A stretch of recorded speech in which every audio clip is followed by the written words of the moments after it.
ఇక మరో ముఖ్యమైన వార్త లోకల్ లైట్. ఎమ్మెల్సీ ఎన్నికలకు ఇప్పటికే దూరం, స్థానిక ఎన్నికలు ముంచుకొస్తున్నా కనిపించని హడావిడి. బలమైన అభ్యర్థుల వేటలో కొరవడిన ఆసక్తి, ఆర్థిక పరంగాను పార్టీల సమాలోచనలు, దిశానిర్దేశం లేక కేడర్లో నైరాశ్యం, వ్యూహాలకు పదును పెడుతున్న కాంగ్రెస్ బీజేపీ. అంటే స్థానిక ఎన్నికలపై బీఆర్ఎస్ లో కనిపించని సీరియస్నెస్. ఇప్పుడు స్థానిక ఎన్నికలు దగ్గరకు వచ్చేస్తున్నాయి. సో వీటిపైన దేనిపైన కూడా బీఆర్ఎస్ పార్టీ అయితే కనుక ఫోకస్ చేయట్లేదు, ఆసక్తి చూపించట్లేదు అన్నది మనకి ప్రధాన అంశంగా ఇచ్చారు. ఇప్పటికే ఎమ్మెల్సీ ఎన్నికలకైతే కనుక దూరంగా ఉంది. ఒక రకంగా ఆర్థిక పరంగా కూడా పార్టీలో సమాలోచనలు జరుగుతున్నాయి. అలాగే క్యాడర్కి దిశానిర్దేశం చేసే వాళ్ళు లేరు అన్నది ఇక్కడ మనం చూసుకోవాల్సిన ప్రధాన అంశం. మరి కేసీఆర్ ఏదైతే కనుక ఫామ్ హౌస్ నుంచి బయటకు వచ్చి ప్రజాక్షేత్రంలో తిరుగుతారో, ఇన్ని రోజులు గవర్నమెంట్ ఏం చేస్తుందో అబ్జర్వ్ చేసి ఇప్పటి నుంచి అలా కాదు అని చెప్పారు కదా. మరి పార్టీకి దిశానిర్దేశం చేయాల్సిన అవసరం ఎంతైనా ఉంది. అప్పుడే కదా ముందుకు వెళ్తుంది పార్టీ. అలా కాకుండా ఎంతసేపు కులగణన సర్వే తప్పు, సరిగ్గా చేయలేదు, రైతు భరోసా సరిగ్గా ఇవ్వలేదు. సరే, ప్రజా సమస్యలపైన పోరాడాలి ప్రతిపక్ష పార్టీ, పోరాడండి, తప్పులేదు. కానీ ఎంతసేపు ఈ కులగణన సర్వేకి తప్పు, వీటి చుట్టూనే కాదు కదా, క్షేత్రస్థాయిలోకి వెళ్ళి ఇంకా చాలా సమస్యలు ఉండుండొచ్చు.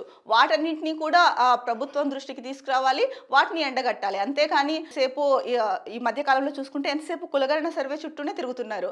అంతకుముందు రైతు ధర్నాలో పాల్గొన్నారు, అంటే రైతు ధర్నా ఏర్పాటు చేసి అందులో పాల్గొన్నారు, రైతులకి అండగా ఉంటామని చెప్పారు. ఆ తర్వాత కులగణన సర్వే అన్నారు. ఇక ఈ మధ్యకాలంలో చూసుకుంటే కులగణన మీదే ఫోకస్ చేశారు. ప్రజా సమస్యలు ఉండనే ఉంటాయి కదా, మరి వాటిపైన ఫోకస్ చేయండి. మీరు ఎమ్మెల్సీ ఎన్నికల్లోనూ పాల్గొనలేదు, అంటే పోటీ చేయలేదు. ఇప్పుడు స్థానిక సంస్థల పైన కూడా అంటే సీరియస్నెస్ కనిపించలేదు అన్నది అయితే కనుక ప్రధాన వార్తాంశంగా ఇచ్చారు. మరి ప్రధాన ప్రతిపక్షమైన బీఆర్ఎస్ ఎందుకు మరి ఇలా ప్రవర్తిస్తోంది అన్నది ఆ పార్టీ అధ్యక్షుడికి, ఆ పార్టీలోని ప్రముఖులకే తెలియాలి.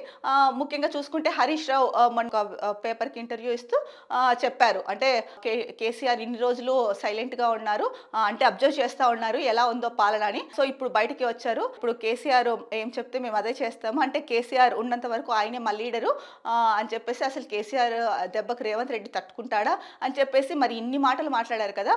మరి ఇప్పుడు పార్టీకి దిశానిర్దేశం ఎందుకు చేయట్లేదు కేసీఆర్? సో అది కూడా మీరు ఒకసారి దృష్టిలో పెట్టుకోవాలి హరీష్ రావు గారు. సో ఏంటంటే కనుక ఇప్పుడు ఎన్నికలు ఉన్నాయి, ఎన్నికలు అంటే స్థానిక సంస్థల ఎన్నికలు అవ్వచ్చు, ఏవైనా అవ్వచ్చు.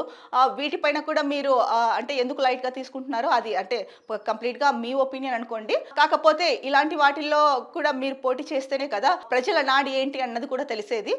మరి పార్టీకి దిశానిర్దేశం చేసే వాళ్ళు కూడా లేరేమో అన్నట్టు ఇక్కడైతే కనుక ఇచ్చారు. అంటే దిశానిర్దేశం చేసే వాళ్ళు లేక క్యాడర్లో, పార్టీ క్యాడర్ ఏదైతే ఉంటుందో వాళ్ళల్లో కనుక నైరాశ్యం నెలకొంది అని చెప్పేసి, మరి దీనిపైన ఒకసారి ప్రతిపక్ష పార్టీ అయితే కనుక ఆలోచించుకోవాల్సిన అవసరం ఎంతైనా ఉంది.